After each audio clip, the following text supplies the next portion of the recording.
ពិភពលោកប្រែស្ងប់ស្ងាត់បាត់ទាំងសំឡេងឆ្លងឆ្លើយ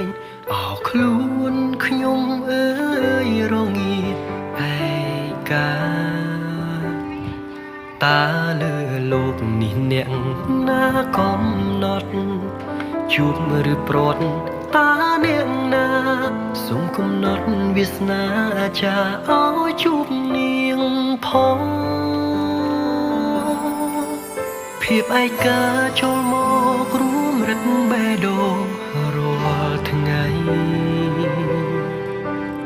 អារម្មណ៍នេះឆ្លើយថាស្រីជាម្ចាស់ចិត្តប្រយោគស្នេ